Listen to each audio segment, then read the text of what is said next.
დილამშვიდობის ეთერშია მოამბე 10 საათზე სტუდიაში ლიზა ციკლაური მუშაობს. საზოგადოებრივი მაუწყებლის სამეურვეო საბჭო მაუწყებლის გენერალურ დირექტორს ხვალ შეხვდება. საუბარი ღია ფორმატში წარიმართება და მას ჟურნალისტებიც დაესწრებიან. ბორჩი აცხადებენ, რომ წარდგენილი დოკუმენტის ირგვლივ უამრავი კითხვა არსებობს, რაზეც პასუხს ელოდებიან.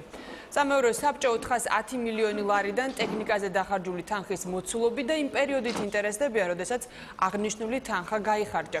გენერალური დირექტორის მრჩეველი იანთაძე აცხადებს, რომ სამეურვეო საბჭოს წევრების ყველა კითხვას პასუხი გაეცემა, რათა ბორდმა ინფორმირებული გადაწყვეტილება მიიღოს. პარასკევს უკვე ჩანიშნულია სამეურვეო საბჭოს ხდომა, თუმცა აღნიშნულ შეხვედრაზე კონკრეტულ გადაწყვეტილებებს არ მიიღეს. იმდენად ზოგადი გეგმა იყო წარმოდგენილი, რომ პრაქტიკულად ყველა პუნქტზე არის კითხვა. დაწყებული კანონიდან დამთავრებული რა როგორ არის დათვლილი. მეტი ინფორმაციის შემდგომ უკვე დავგეგმოთ შეხვედრებს არასამთავრობო სექტორთან, საზოგადოების წარმომადგენლებთან, იგივე თანამშრომლებთან. ძალიან ბევრი კითხვა იქნება, რომელიც დაკავშირებულია იმასთან, თუ საიდან არის დათვლილი ეს ციფრები, ვინაიდან არის რიგ შემთხვევაში განსხვავებული ციფრები. რას უპირებენ თანამშრომლებს, რომლებსაც ეუბნებიან, რომ შეაჩერებენ მათთან შრომით ურთიერთობას. ჩვენ ახლა ყველაფერი უნდა გავაკეთოთ იმისთვის, რომ სამეურვეო საბჭო ჩამოყალიბდეს რა არის სწორი გადაწყვეტილება.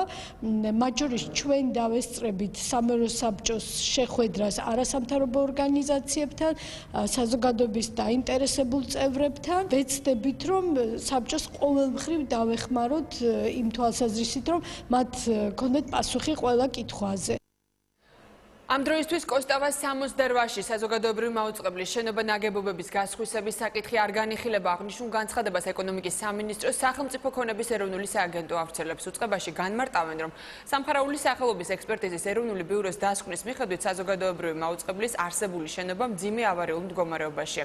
უწყებამ ალტერნატიული ფართის მოძიება მაუწყებლის გენერალური დირექტორის მოვალეობის შემსრულებლის წერილის საფუძველზე დაიწყო, თუმცა საზოგადოებრივი მაუწყებლის ახალმა ხელმძღვანელმა მიიღო გადაწყვეტილება ტელევიზიის ამჟამინდელ ტერიტორიაზე ეგრეთ წოდებულ მესამე კორპუსში საკუთარი ხარჯით უზრუნველყოს ახალი კორპუსის მშენებლობა.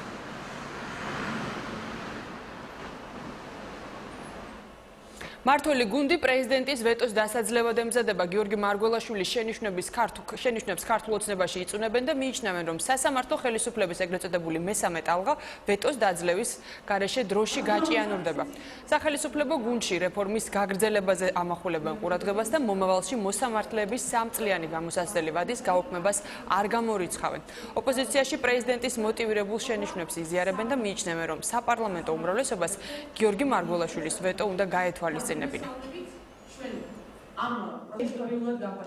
სრულყოფა ამით არ თავდება და მომავალში შესაძლებელია რაღაც გარკვეული ცვლილება შევიდეს და ამიტომ კიდე გაჭიანურება ამ ყველაფრის ამ კანონის მიღებისა იქნება ძალიან ცუდი, როგორც სასამართლო რეფორმის კუთხით, ასევე ზოგადად საზოგადოებისთვის. ასე რომ ვეტოს დაძლევა მაღალი ალბათობით ჩვენ არ გაგვიჭირდება. გადაძლევენ ამ ვეტოს, ამაში ეჭვი ნამდვილად არავის არ ეპარებოდა, არც არასდროს გვეპარებოდა, როდესაც მათ ჯერ კიდე ერთი კვირის წინ განაცხადეს, რომ დაძლებდნენ, თუმცა კარგი იქნებოდა გაეზიარებიათ ეს შენიშვნები და არ გახდეს კიდე იგივე კანონზე ვთქვათ რამდენიმე თვეში ან წელიწადში მუშაობა ახლიდან დასაწყები. ქართული ოცნების ხელისუფლებას ეს 3 წლიანი გამოსაცდელი ვადა ჭირდება იმისათვის, რომ დააკვირდეს როგორ იქცევა ესა თუ ის მოსამართლე და ატარებს თუ არა ივანიშვილის პოლიტიკა სასამართლოში.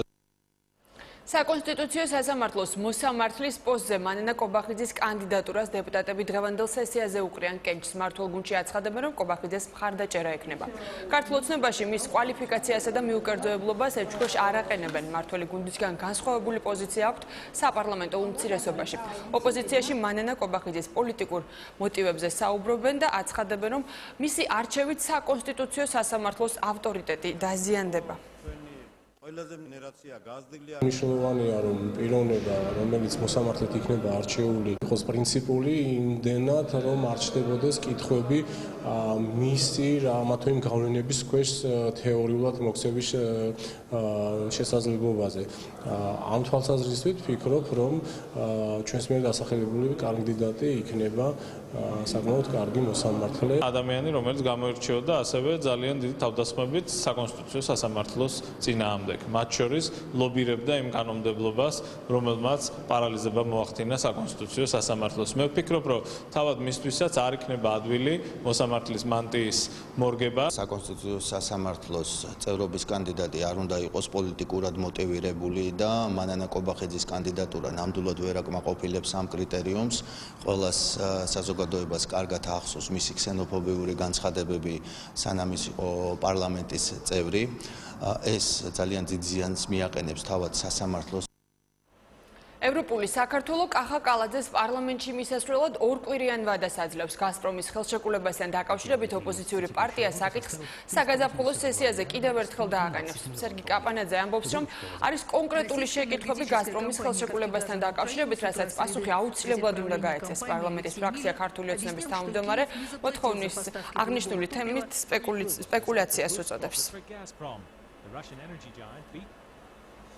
ოკუპირებული ცხინვალის დე-ფაქტო პრეზიდენტის მიერ რეფერენდუმის დანიშვნას არალეგიტიმურს უწოდებს შერიგებისა და თანასწორობის საკითხებში სახელმწიფო მინისტრი. ქეთევან ციხელაშვილის განმარტებით, რეფერენდუმს კანონიერი საფუძველი არ გააჩნია და ის ხალხის ნების გამომხატველი ვერ იქნება, რადგან ცხინვალი ოკუპირებულია. სახელმწიფო მინისტრი ამბობს, რომ ლეონიდ თიბილოვის გადაწყვეტილებას საერთაშორისო თანამეგობრობის მხრიდან შესაბამისი რეაგირება მოჰყვა. ოკუპირებულ ცხინვალში 9 აპრილს საპრეზიდენტო არჩევნებთან ერთად რეფერენდუმიც ჩატარდება დე-ფაქტო პრეზიდენტი ეგრეთ წოდებულ სამხრეთ ოსეთის სახელის გადარქმევას და მის ალანიად წოდების ინიციატივით გამოვიდა.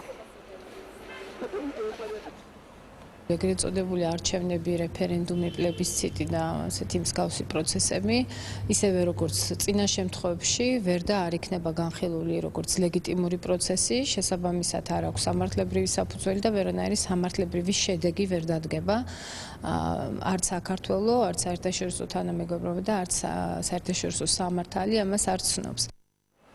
საქართველოს საგარეო საქმეთა მინისტრი საფრანგეთში ოფიციალურ ვიზიტის ფარგლებში ფრანგ კოლეგას შეხვდა.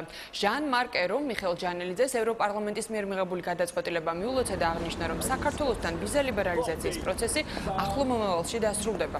შეხვედრაზე საუბარი ტურიზმის, ენერგეტიკის, ინფრასტრუქტურის და სოფლის მეურნეობის მიმართულებით ფრანგული კომპანიების მიერ საქართველოში განხორციელებული ინვესტიციების მნიშვნელობასაც იყო საუბარი. საფრანგეთის შემდეგ მიხეილ ჯანელიძე სამუშაო ვიზიტით ამერიკის შეერთებულ შტატებში გაემგზავრა და შეხვედრებს პრეზიდენტის ახალი ადმინისტრაციის წარმომადგენლებთან, ასევე ამერიკის კონგრესთან და სენატთან გამართავს.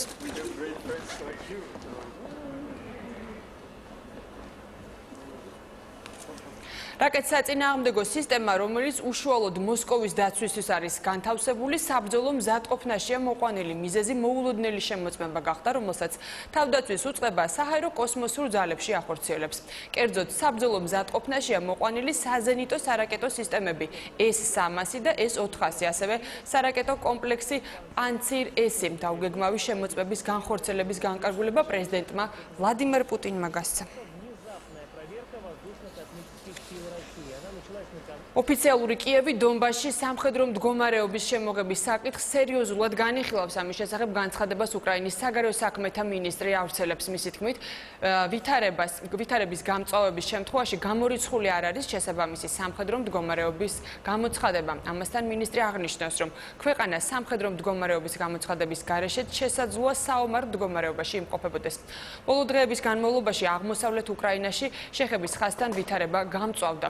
კონფლიქტური მხარეები ცეცხლის შეწყვეტის რეჟიმის დარღვევაში ერთმანეთს ადანაშაულებენ, რის შედეგადაც დანაკარგია ორივე მხარეს. შეერთებული შტატების პრეზიდენტსა და თურქეთის ლიდერს შორის პირველი სატელეფონო საუბარი შედგა.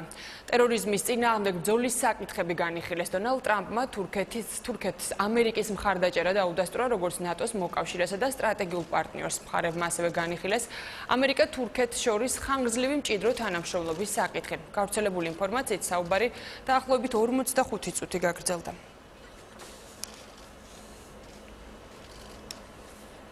დაუბრუნდებით კვლავ საქართველოს შემოწმება ფოთში. გარემოს დაცვითი ზედამხედველობის დეპარტამენტის თანამშრომლებმა ის ობიექტები დაათვალიერეს, სადაც თევზის მოპოვება, გადაზიდვა და გადამუშავება ხდება. სამეგრელო ზემოსვანეთის რეგიონული სამმართველოს ინსპექტორების განყოფილების ცნობით, პროცესი იანვარში დაიწყო და ამ ეტაპზე მიმდინარეობს მოპოვებული მასალებისა და დოკუმენტების შემოწმება. განხორციელდა ქალაქ ფოთში მდებარე იმ ობიექტების შემოწმება, საიდანაც მოქალაქეთა განმარტებით სავარაუდოდ ხდება თევზის მძაფრი სუნის გაფრქვევა ატმოსფეროში, რაც შემაწუხებელია.